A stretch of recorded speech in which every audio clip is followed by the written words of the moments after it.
본문은 시편 24편입니다.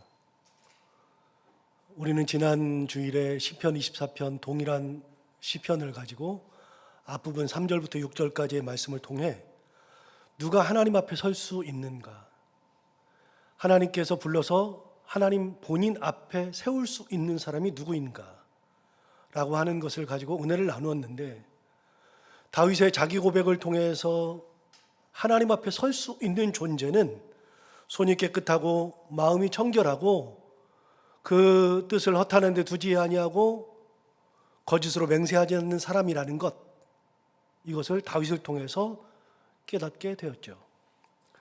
다윗은 이런 사람들만이 하나님 앞에 설 수 있고 하나님께서 그런 사람을 하나님 앞에 세우신다는 것을 고백하면서 그렇게 하나님 앞에 설 수 있는 기준을 가진 사람이 복된 사람이다 라고까지 이야기를 했습니다.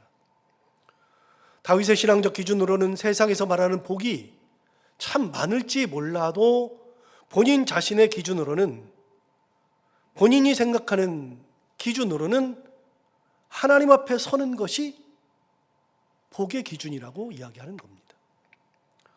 그가 이렇게 고백하는 것을 가만히 보면 그의 삶이 어땠는지를 알 수 있죠. 그의 삶은 하나님 앞에 서기를 원하는 삶, 하나님이 나를 불러서 하나님 앞에 세울 수 있는 삶, 내가 가장 복된 존재라 그런다면 하나님 앞에 설 수 있어야 한다. 이게 자기 고백인 겁니다. 자기 신앙인 겁니다. 우리 모두가 다 하나님 앞에 설 수 있는 신앙을 가져야 하죠. 하나님이 아무나 그 앞에 세우지 않죠. 왔는데 더러우면 가라 그러죠. 제가 지하철을 많이 타지는 않지만 옛날에 지하철 타다가 몇 번 깜짝 놀란 것 중에 하나는요, 저녁에 술 취한 분들이 많아서 술 취한 사람들이 들어와서 토하면 토한 곳 옆에는 절대로 안 갑니다. 자리가 비어 있어도 안 갑니다. 자리가 비면 쏜살같이 달려가시던 분들도 자리가 비어 있어도 토한 곳 주변에는 가지 않습니다. 냄새가 나는 사람들 옆에도 우리는 가지 않습니다. 여러분, 어떤 상황이 되어도 내가 옆에 두고 싶은 사람, 앞에 세우고 싶은 사람이 있는 겁니다. 내 기준에 안 맞으면 안 받는 겁니다. 하나님께서 아무나 온다고 받아주는 게 아니라 손이 깨끗해서 죄를 짓지 않고 하나님을 바라보는 사람, 그런 사람을 하나님께서 앞에 두시고 마음이 청결한 사람을 두시고 뜻을 허탄한 데 두지 아니하고 하나님만 바라보는 사람을 그 앞에 두는 거죠. 내 옆에 세우는 거죠. 거짓으로 맹세하지 않는 그런 기준을 가진 사람을 하나님이 세우신다는 겁니다. 그런 사람만이 하나님 앞에 설 수 있다는 겁니다. 다윗은 그게 복이라고 얘기한 겁니다. 평생을 살면서 복이 뭘까? 그 복은 바로 그렇게 하나님 앞에 설 수 있는 사람이 복이다. 내가 하는 일이 잘 되고 만사가 형통하고를 복이라고 다윗은 말한 적이 단 한 번도 없습니다. 기억해야 합니다. 하나님 앞에 설 수 있는 사람이 복이다라고 얘기를 했죠. 그 고백이 끝난 6절 이후에 오늘 본문이 나오는 겁니다. 오늘 본문은 굉장히 생뚱맞습니다. 도대체 오늘 본문을 통해서 다윗은 계속해서 무슨 말을 하고 싶은 걸까요? 본문 7절을 먼저 볼까요? 7절을 보시면 문들아 너희 머리를 들지어다, 영원한 문들아 들릴지어다, 영광의 왕이 들어가시리로다. 다윗이 문들에게 머리를 들라고 얘기합니다. 영원한 물들이 있답니다. 그 영원한 문들에게 문이 들려야 된다는 겁니다. 왜냐하면 영광의 왕이 들어가기 때문이죠. 저는 옛날부터 이 구절을 해석하는데 시간이 너무나도 많이 걸렸습니다. 이해가 되지 않으니까요. 여러분, 문은 여는 겁니까? 들리는 겁니까? 문은 여는 겁니다. 어디 문이 들리는 곳이 어디 있습니까? 그 다음에 8절에서 뭐라고 그러냐면 문들아 너희 머리를 들지어다 그랬습니다. 7절에 문들아 너희 머리를 들지어다 그랬으니까 문이 사람도 아니고 지가 지 문을 어떻게 듭니까? 사람이 들어줘야지. 그런데 문들아 너희 머리를 들지어다, 문을 사람처럼 취급해서 이야기하는 겁니다. 이해가 되질 않습니다. 영원한 문들아 들릴지어다, 이렇게 이야기를 하죠. 도대체 왜 이렇게 이야기를 할까? 해석하는데, 이성적으로 해석하는데 너무나도 시간이 많이 걸렸습니다. 아직도 잘 이해하지 못합니다. 그런데 하나는 알 수 있습니다. 이게 시적 표현이라는 거. 시를 이야기할 때에는 의인화라는 게 있습니다. 의인화. 사람처럼 생각해서 하는 겁니다. 물건을 의인화할 수 있죠. 그래서 물건을 살아있는 존재로 이야기해서 물건과 얘기할 수 있죠. 그래서 꽃을 보고서 꽃아 너는 참 예쁘구나. 너는 나에게 향기를 주는구나. 여러분, 꽃이 향기를 줍니까? 주지 않죠. 근데 꽃이 사람처럼 꽃 향기를 나에게 주는 것으로 표현하는 의인화, 사람처럼 표현하는, 이게 문이라고 하는 것도 의인화를 하는 겁니다. 이게 문이 사람처럼 자기가 문을 열고 닫고, 그거는 알 수 있습니다. 분명히 이건 시적 표현이다. 여러분, 다윗이 왜 이런 시적 표현을 할까요? 문이 왜 열려야만 할까요? 영광의 왕이 들어가신다 그랬는데 문이 왜 열려야 할까요?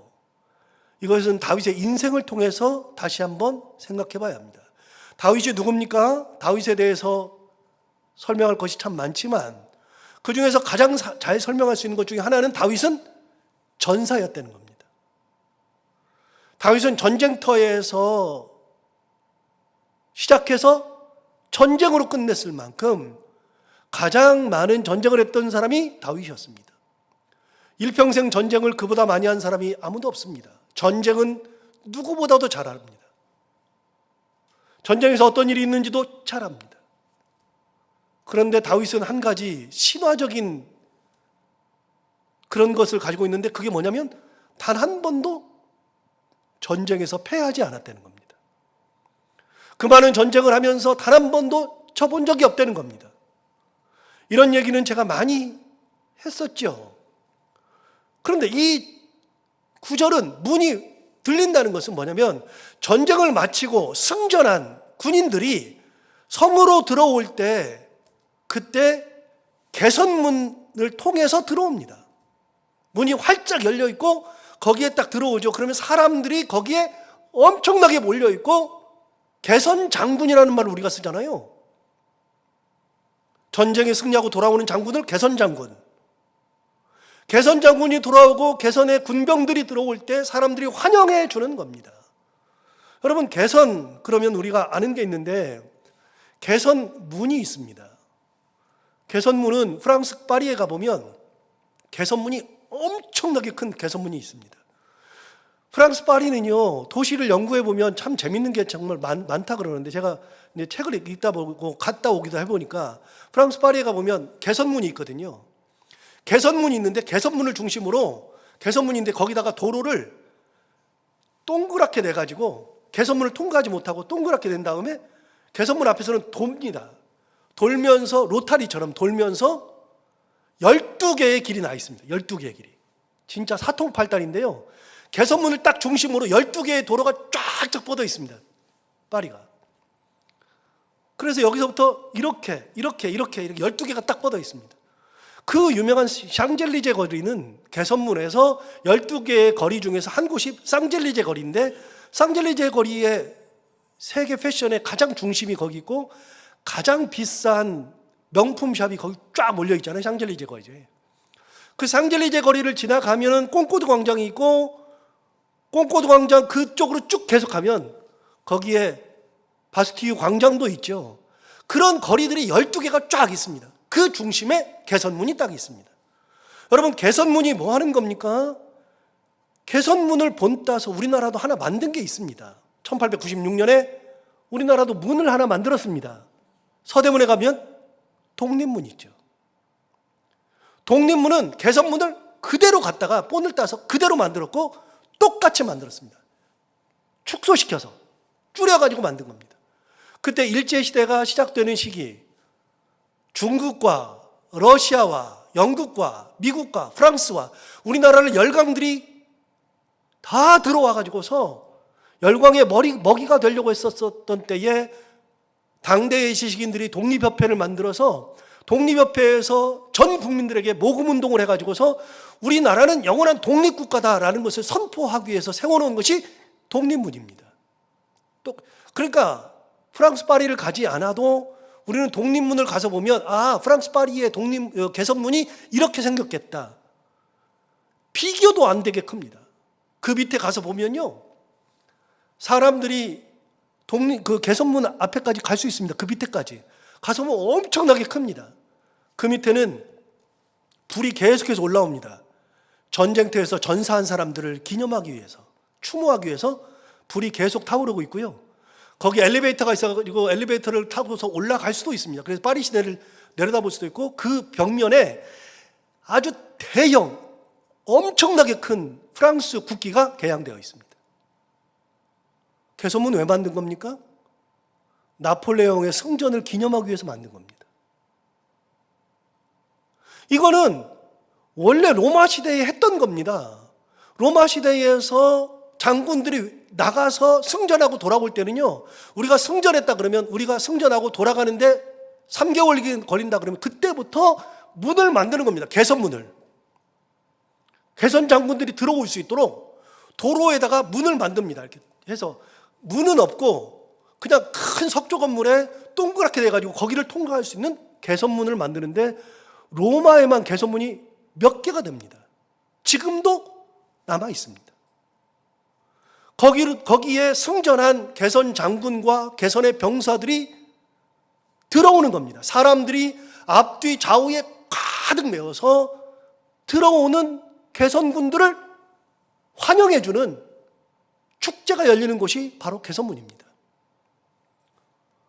그래서 장군들마다 자기 이름을 딴 개선문들이 로마에 많습니다. 똑같이 프랑스 파리에다 만들어 놓은 겁니다. 여러분, 개선문이라고 하는 것은 그런 겁니다. 승전한 사람들이 들어오는 문. 다윗 시대에는 그런 문은 없었지만 그 내용은 크게 다르지 않았습니다. 전쟁에서 승리한 군인들이 예루살렘 성에 입성할 때에는, 예루살렘에는 그 당시에 성이 8개의 문이 있었습니다. 8개의 문으로 들어오는데 그 문이 활짝 열려서 군중들이 전쟁에서 승리하고 오는 개선 장군과 개선 병사들을 맞이하면서, 환호하면서 맞이하면서 축제를 열었던 곳, 그것이 바로 예루살렘 성문이었습니다. 성문을 활짝 열고 그 안으로 들어가는 거죠. 다윗은 전쟁할 때마다 그것을 경험했습니다. 들어갈 때마다 축제를 경험하고, 들어갈 때마다 개선장군이 들어가는 거. 그래, 여러분, 어디를 정복하고 들어가면 지금도 개선장군 그런 얘기를 지금도 합니다. 그럼 여러분 상상해 보십시오. 내가 개선장군이 되어서 그 문을 들어갈 때, 사람들이 엄청난 환호를 할 때, 거기를 들어갈 때 그 기분이 어땠을까? 다윗은 전쟁을 끝낼 때마다 예루살렘 성문을 들어갈 때 그거를 경험하는 겁니다. 엄청난 인파 속에서 엄청난 환호를 받으며 기분은 최고로 좋은 상태에서 그 문을 들어가죠. 그걸 경험했던 그가 드디어 입을 열어서 문에 대해서 설명한 겁니다. 자, 그걸 개념에 두고서 7절을 다시 한번 읽어보시면, 문들아 너희 머리를 들지어다, 영원한 문들아 들릴지어다, 영광의 왕이 들어가시리로다 그랬습니다. 자, 왕이 들어갑니다. 개선문이 딱 열리는 겁니다. 문이 열려서 사람들이 다 환영하고 있습니다. 자기 경험이죠. 그런데 그럼 영광의 왕이 누구냐? 다윗이 말하는 영광의 왕이 누군데 그러느냐? 8절을 계속해서 볼까요? 영광의 왕이 누구시냐? 강하고 능한 여호와시요 전쟁에 능한 여호와시로다. 다윗은 자기가 왕으로서 전쟁에 승리하고서 개선문을 들어갈 때가 많았는데, 들어갈 때마다 그 환영 인파 속에서 누리는 그 벅찬 감격을 잘 알고 있는데, 그러니까 문들아 머리를 들어라, 개선장군인 왕인 내가 들어간다가 아니라 영광의 왕, 그분은 내가 아니라 여호와인데, 그 여호와가 누구냐? 강하고 능한 여호와, 전쟁에 능한 여호와가 그 문으로 들어가신다. 다윗의 인생 통해서 항상 생각하는 거는요, 시편을 통해서 항상 생각하는 것은, 다윗은 자기가 왕이었음에도 불구하고 진정한 왕의 자리를 하나님께 항상 드렸습니다. 육신으로는 내가 왕이고 이 땅에서는 내가 왕이지만 내 왕은 내가 아니라 하나님이라는 거. 왕의 자리를 하나님께 항상 드렸습니다. 이게 다윗이 만난 하나님입니다. 다윗은 강하고 능한 여호와를 만났죠. 전쟁할 때마다 강하신 하나님을 만났죠. 능한 하나님을 만났죠. 전쟁에 능한 하나님을 만났죠. 그 하나님이 진정한 왕이시다. 저는 다윗을 볼 때마다 다윗이 만난 하나님을 항상 생각합니다. 여러분, 우리가 같이 예배를 한 공간에서 지금 드리고 있잖아요. 오늘 같이 예배 드리고 있잖아요. 똑같이 예배를 드리지만 이 예배를 통해서 내가 만나는 하나님이 다 다르다 그랬어요?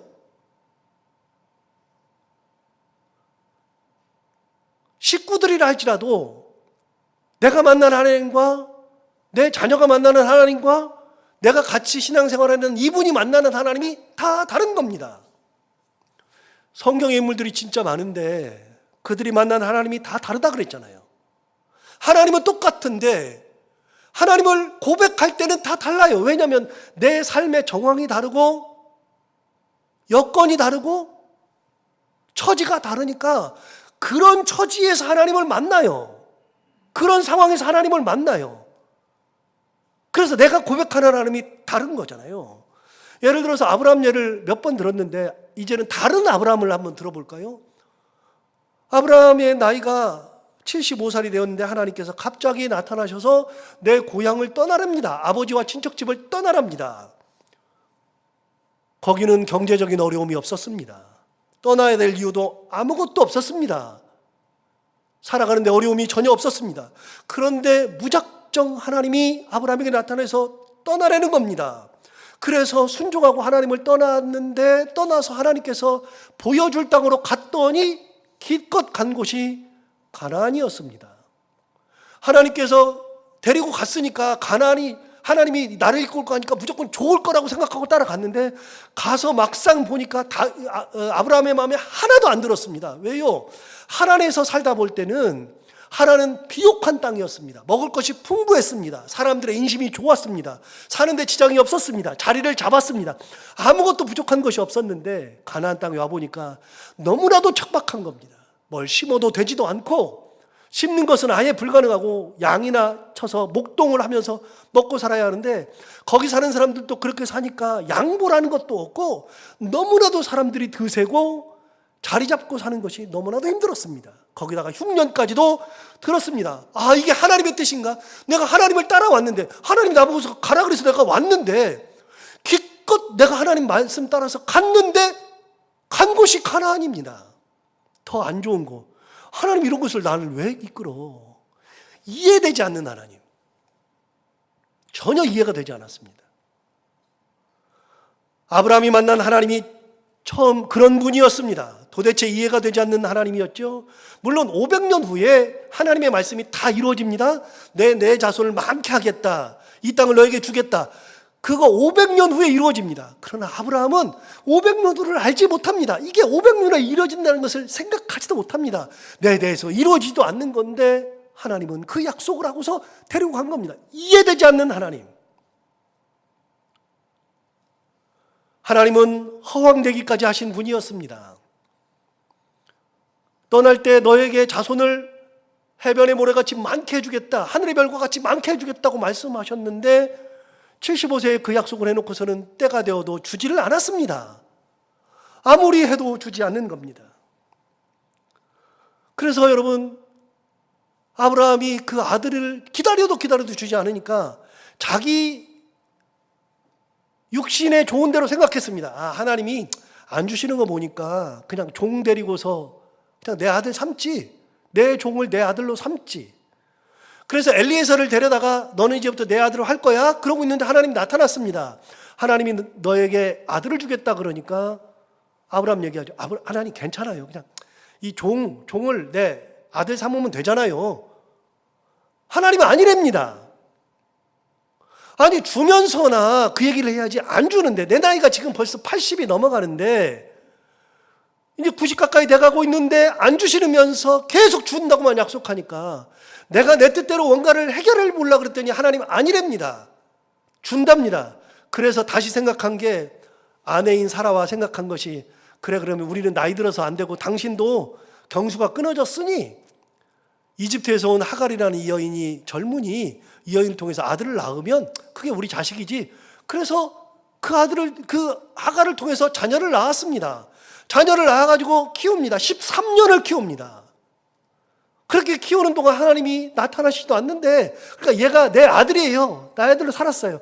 내가 내 뜻을 가지고서 하나님의 뜻을 만들었어요. 만들었는데 하나님이 12년 지나니까 또 나타나요. 나타나가지고서 너에게 아들 준다 그러니까, 하나님 무슨 말이에요? 지금 이 아들이 있는데, 이스마엘이 있는데 이 아들이면 돼요. 그랬더니 아니다. 그 아이가 아니다. 아니 주면서나 그 소리 하세요. 주면서나. 그런데 안 주면서 또 준다는 겁니다. 그렇게 기다리기를 얼마나 많이 기다렸는지 모릅니다. 진짜 많이 기다렸는데 10년 넘게 기다려도 안 주더니 어느 날 갑자기 하나님께서 나타나셔서 그러시는 겁니다. 너에게 아들을 주겠다. 내년 이맘때는 주겠다. 아브라함이 웃었습니다. 사라도 웃었습니다. 아브라함이 이렇게 말했습니다. 하나님, 내 나이가 지금 몇 살인지 압니까? 하나님, 내 아내를 보십시오. 경수가 끊어진 여자입니다. 어떻게 아이를 낳습니까? 아니라 줄 거다 그랬더니 사라도 옆에서 웃었습니다. 그랬더니 하나님 그러잖아요. 너 왜 웃냐 그랬더니 사라가 거짓말을, 하나님 안 웃었는데요. 너 웃었느니라. 그리고 1년 후에 하나님이 진짜 아들을 주었습니다. 하나님의 뜻을 받고 싶은데 하나님의 뜻이 안 오니까 내가 자꾸만 하나님의 뜻을 만들어가는 겁니다. 이렇게 만들고 저렇게 만들고 이게 하나님의 뜻이야 라고 생각하는데, 하나님은 하나님의 뜻이 정확하게 있으니까 안 된다는 겁니다. 그때 만난 하나님이 누구냐? 하나님은 약속했는데 시간이 지나도 주시는 분. 하나님은 내가 인간적인 욕심을 가지고 내가 인간적인 방법을 써서 만들었는데 뭘 만들어도 하나님의 뜻이 아니면 아닌 거다. 깨닫는 게 뭡니까? 인간적인 노력을 해봐야 안 되는 거구나. 하나님 앞에서는 인간적 노력을 하는 게 아니라 하나님의 약속을 믿고 기다리는 거구나. 그 하나님을 배운 겁니다. 여러분, 아브라함이 중간에 흉년이 들어서 먹고 살 것이 없어가지고 어떻게 했습니까? 이집트로 내려갔습니다. 이집트로 내려가가지고서 거기서 먹고 살 거를 풍족하게 먹고 살게 되었는데, 거기 가니까 문제가 생겼습니다. 자기 아내가 너무 예쁜 거예요. 아내가 너무 예쁜데 사람들이 자기를 죽이고 그 아내를 차지할까봐 그 아내를 아내라고 하지 않고 누이라고 하지 않았습니까? 그래서 결국은 바로 왕이 자기 부인을 만드는 겁니다. 부인을 만들어서 첫날 밤을 치르려고 했을 때 하나님께서 그 꿈에 나타나셔서 그걸 못하게 하셨습니다. 아브라함은 흉년이 드니까 하나님, 나 왜 여기를 갖다 놨어요? 왜 가나안에 놨어요? 하나님에서는 먹고 사는 게 문제가 안 됐는데 왜 여기를 놨을까? 그러니까 흉년이 되니까 해결해 보려고 이집트까지 내려간 겁니다. 먹고 사는 것을 해결해 보려고 아내를 누이라고 하고 인간적 노력을 엄청나게 하는 겁니다. 내가 안 죽어야 되고, 그렇게 해서 사람들 속이고 아내를 상처를 주면서까지 했는데 그런 문제가 다 해결되지 않았습니다. 누가 해결했는가 하면 하나님이 해결했습니다. 그때 배운 하나님이 누굽니까? 내가 인간적인 방법을 동원해서 아무리 많은 걸 해도 하나님의 뜻이 아니면 아닌 거다. 여러분, 하나님 앞에서는 아닌 거는 아닌 겁니다. 그래서 아브라함은 고백할 수 있습니다. 인간적 방법을 쓸 필요가 없겠다. 하나님의 은혜를 기다리는 것이 가장 귀한 것이다.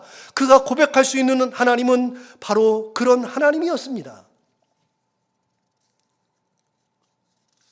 여러분, 아브라함의 아들 이삭은 어떻게 하나님을 만났습니까? 이삭은 태어나자마자부터 시작해서 아브라함한테 엄청 얘기를 들었습니다. 야, 하나님이 너 주신다고 나한테 75살에 나타나셨는데, 야, 기다려도 널 주지 않더라. 그런데 25년 지나니까 하나님이 널 주시더라. 너는 하나님의 선물이다.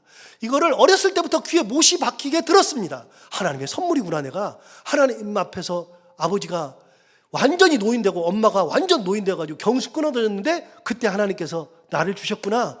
야, 하나님이 그런 분이구나. 이걸 어렸을 때부터 배웠습니다. 아버지한테. 그리고 10대 중반이 되었는데 갑자기 아버지가 아침에 일찍 일어나더니 종 둘을 불러가지고 나귀에다가 거기다가 나무를 싣고 자기를 부르더니 종 둘과 자기를 데리고 길을 떠나는 겁니다. 아버지 어디 가요? 가보면 안다. 3일 길을 갔는데도 아버지는 계속 가요. 3일 만에 어떤 조그만 산, 언덕 같은 산에 도착했는데 거기에서 종들에게 너희들은 여기서 기다려라 그러더니 그 나무를 자기한테 다 매게 하고서는 산으로 올라가는 겁니다. 아버지는 칼 들고 횃불만 들고 가는 겁니다. 아버지 왜 가요? 그랬더니 하나님 앞에 제사 드리러 간다. 그런데 이삭은 이상했습니다. 아버지를 지금까지 볼 때는 아버지는 제사를 참 많이 드렸습니다. 하나님을 진짜 사랑하는 아버지입니다. 그런데 그 아버지는 제사를 드릴 때마다 꼭 준비하는 것이 있었습니다. 제물을 준비했습니다. 근데 이번에는 제물이 없이 올라가는 겁니다. 아버지 내가 알기로는 아버지는 평생 제물을 이렇게 많이 준비했는데 도대체 제물은 어디 있습니까? 아버지 얘기합니다. 하나님께서 친히 준비하시리라. 아니 하나님 뭘 준비하실까 싶은데 그래 아버지가 맨날 그렇게 말씀하셨으니까 가면 있겠지. 갔습니다. 가가지고서 아버지가 명령합니다. 야, 그 나무 다 꺼내서 여기다 이렇게 불 잘 붙일 수 있도록 이렇게 싹 둘러놔라. 그래서 그거를 이삭이 직접 다 둘러놨습니다. 그런데 그걸 다 하고 나자 갑자기 아버지가 밧줄로 자기를 꽁꽁꽁 무는 겁니다. 순간 이삭이 깨달았습니다. 아, 내가 제물이구나. 알았을 겁니다. 그런데 그런 상황에서 이삭은 반항하지 않았습니다. 그리고 그 아버지가 칼을 들어서 죽이려고 했을 때 하나님께서 아브라함아 부르시는 것을 이삭도 들었습니다. 그리고 아버지의 말대로 어린 순양이 그 넝쿨에 딱 걸려가지고 있었던 순양이 뒤에 있는 것을 발견했어요. 저기 순양이 있다 하나님 말씀하셨습니다. 아, 진짜 하나님께서 준비하시는 거구나. 여러분, 이삭이 만난 하나님은 죽음 앞에서도 순종했을 때 하나님께서 약속하신 대로 이루시는 하나님을 경험하는 겁니다. 다른 겁니다. 나이가 들어서 40이 다 되어서 결혼할 때가 되는데 아버지가 움직이지도 않는 겁니다. 이미 엄마는 죽었습니다. 엄마 사라는 죽고 40이 다 돼가는데 장가를 보낼 생각을 안 하는 겁니다. 그러더니 아버지가 그 종 엘리에셀을 불러가지고서 그 종에게 맹세를 시킨 다음에 너는 지금 하란으로 가서 거기에 있는 라반의 집에 가서 거기 딸을 데려와라. 그래가지고 그 집에 가가지고서 결혼할 처자를 데려오라는 겁니다. 이삭은 엄마가 돌아가시고 나서 엄청나게 상심이 컸습니다. 엄마가 보고 싶기도 하고 그립기도 하고 그래서 정신적으로 참 힘들고 있었을 그때에 멀리 하란에 갔던 엘리에셀이 6개월 정도 만에 돌아오는데 한 여인과 같이 돌아옵니다. 그때 이삭이 동굴 밖에서 해가 뉘엿뉘엿질 때 기도하고 있었는데 저 멀리서 엘리에셀이 오는데 그 옆에 여인이 하나 오는 겁니다. 그 여인을 보는 순간에 엄마의 모든 가지고 있었던 그 마음의 상실함을 다 잃어버릴 만큼 정말로 마음에 꼭 드는 여인이 같이 오는 겁니다. 그 여인을 만났죠. 그리고 그 여인을 만나서 결혼했습니다. 40살이 되었을 때. 그래서 40살이 되어서 자녀를 가지려고 아무리 노력을 해도 자녀가 생기지 않는 겁니다. 아무리 시간이 지나도 않는 겁니다. 10년이 지나도 15년이 지나도 자녀가 생기지 않는 겁니다. 도대체 자녀가 왜 생기지 않을까? 그러면서 계속 드는 생각. 야, 아빠가 어렸을 때부터 들었던 얘기. 아빠는 75살에 하나님이 아들 주신다 그랬는데 25년 만에 100살 때 주시더라. 그러니까 이삭이 자기가 아들이 생기지 않으니까, 자녀가 생기지 않으니까, 왜 자녀가 생기지 않을까? 10년이 지나도 생기지 않으니까 그럴 때마다 아버지 말이 떠오르는 겁니다. 아버지가 했던 얘기. 15년 지나도 응답이 없고, 그리고서 20년이 되었을 때 드디어 자녀를 낳습니다. 성경에는 이삭이 60세에 아들을 낳았다가 아니라 이삭이 결혼한 지 20년 후에 아들을 낳았다라고 되어 있습니다. 40살에 결혼하고 20년 후에 아들을 낳았으니까 60세에 아들을 낳은 겁니다. 도대체 이렇게 오래 기다리는 것을 갈 수 있는가? 아버지가 말했던 그 하나님이 진짜 살아계시는구나. 20년 만에 경험하는 겁니다. 그런데 20년 만에 낳은 아들들이 태어나면서부터 싸우는 겁니다. 복중에서부터 싸우더니 나올 때도 서로 먼저 나오겠다고 나오는 애들 긁어내리고 지가 먼저 나오고, 그래서 먼저 있었던 애 여기다 이렇게 동그란 걸 이렇게 띠를 띄워줬는데 거기가 쑥 들어가더니 내려놓고서 자기가 먼저 나오고 이게 쌍둥이가 나오면서 그때부터 엄청 싸운 겁니다. 그 유명한 이삭과 야곱이 나온 거죠. 자기는 이삭을 좋아했고 자기 아내 리브가는 야곱을 좋아했습니다. 딱 끊어서 끝내고 마지막에 그 축복을 다 이삭에게 주고 싶었는데 우여곡절 끝에 그 모든 축복은 야곱에게 갔습니다. 이삭이 고백하는 하나님이 어떤 분입니까? 하나님은 뜻이 정해졌을 때 그 뜻대로 하시는 분. 그들이 만난 하나님은 그런 분이었습니다. 여러분, 우리는 다 하나님을 어떻게 만납니까? 어저께 권사님이 말씀하셔가지고서 저도 처음 알았는데 지난주에 인간극장에 나왔다 그래요. 표인봉 씨가 목사가 됐다네요. 알지도 못했는데 인간극장에 나와가지고 표인봉 씨가 목사가 돼가지고서 그 목사 인생을 인간극장에서 5부작으로 했다 그래요. 그냥 다 전혀 보지도 못해. 그래서 유튜브를 검색해서 들어가 보니까 이미 목사가 돼가지고 여러 교회 다니면서 간증하고 다니더라고요. 간증하고.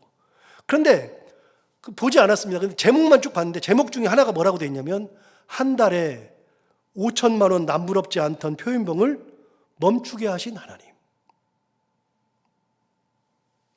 표인봉 씨가 만난 하나님, 그분은 5천만 원 정도를 매달 벌던 그 인생을 딱 멈추게 하시고 하나님의 일꾼으로 바꾸신 하나님을 경험한 겁니다. 그러니까 목사 인생으로 바뀐 거죠. 여러분, 우리 인생은요, 하나님의 뜻 가운데에서 내가 가는 길 가운데 하나님께서 함께 하셔서 그 길을 인도하신 하나님을 나 스스로가 다 만나는 거예요. 전부 다. 항상 말씀드리지만 아팠던 분들은요, 아픔 가운데에서 내 생명을 끝까지 쥐고 계셨던 하나님을 만나서 그 다음부터는 얘기할 수 있어요. 아픈 사람한테 얘기할 수 있어요. 하나님은 살아 계신다. 하나님은 생명을 끝까지 붙들고 계신다. 말씀하세요.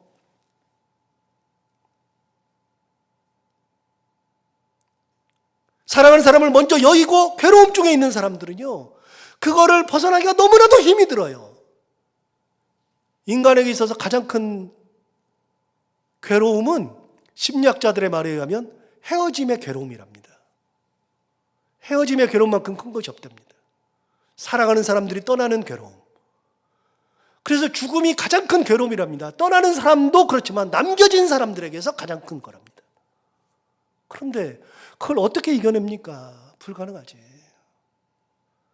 그거를 1년 지나고 2년 지나고 3년 지나고 헤어나오지 못하다가 하나님의 은혜 가운데 하나 둘 헤어나왔을 때 그때서야 느끼는 겁니다. 그때서야. 여러분, 시선이라고 하는 노래를 불렀던 김명선 씨가 있습니다. CCM 가수가 있는데 저는 그분을 잘 모릅니다. 시선이라는 노래가 너무 좋아서 듣다가 도대체 이분 다른 노래도 좀 들어봐야지 그러고서 이렇게 검색하다 보니까 그분 간증이 나와서 봤더니요, 그분은 30대 중반인가에 남편을 먼저 하늘나라에 보냈습니다. 애들 둘이 남았습니다. 그 애들 둘을 데리고서 눈물을 흘리면서 키운 이야기가 간증에 나오는데 얼마나 들으면서도 좀 많이 울었는지 모릅니다. 그런데 그렇게 하고서 그 터널을 빠져나오기까지 너무나도 오랜 시간이 걸렸는데 사람들이 아무리 위로를 해도 위로가 되지 않는 거예요. 위로가 되지 않아서 너무나도 괴롭게 지냈는데 이제 시간이 지나서 하나님의 은혜 가운데 다 헤어나오고 아들들을 잘 키우면서 찬양 사역하면서 그렇게 가고 있는데 어느 날 가가지고서 어느 교회에서 노래를 부르고 복음성가를 부르고 그리고 나서 자기 간증을 했는데 자기 간증을 끝나고서 나갔더니 자기 나이 또래의 여인이 찾아오더니 자기 앞에서 펑펑 울면서 얘기하더랍니다. 내가 지금 남편을 여의고. 그걸 들으면서 같이 엉엉 울면서 김명선 씨가 아무 말을 하지 않아도 그 사람은 그냥 옆에 그런 사람이 있었는 것만으로도 은혜가 되는 거예요. 그러면서 고백할 수 있는 거예요. 하나님이 그래도 남편을 먼저 데려갔어도 하나님의 은혜 가운데 내가 여기까지 오더라. 자녀들도 은혜 가운데 키울 수 있더라. 그러니 힘내십시오. 한마디 하는 것으로 끝입니다.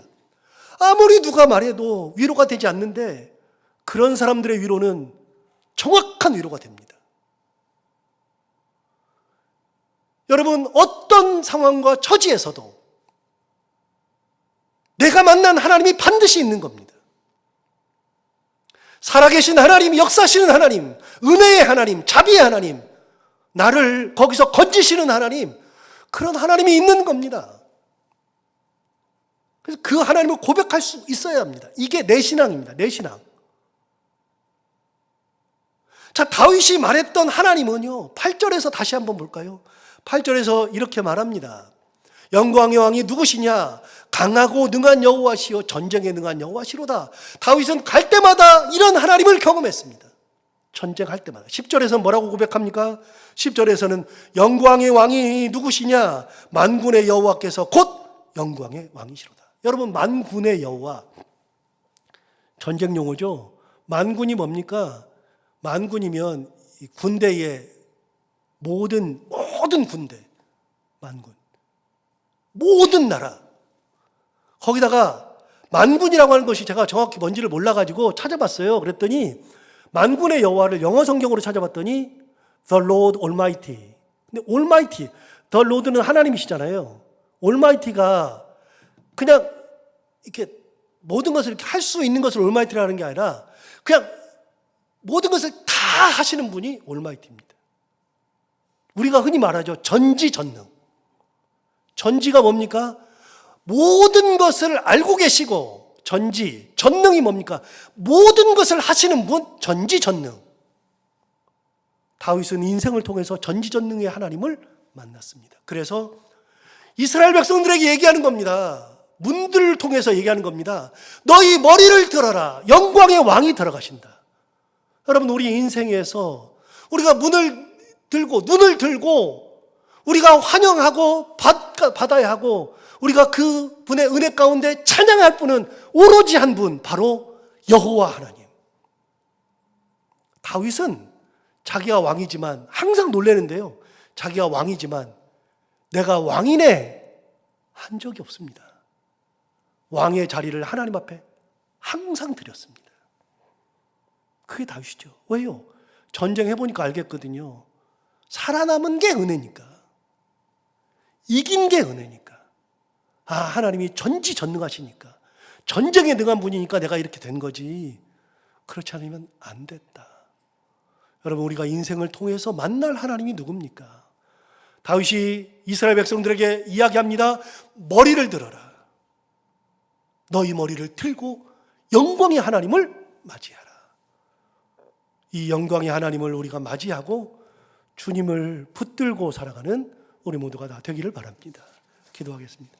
하나님 아버지, 감사합니다. 오늘도 귀한 말씀으로 우리를 깨우쳐주셔서 감사합니다. 다윗이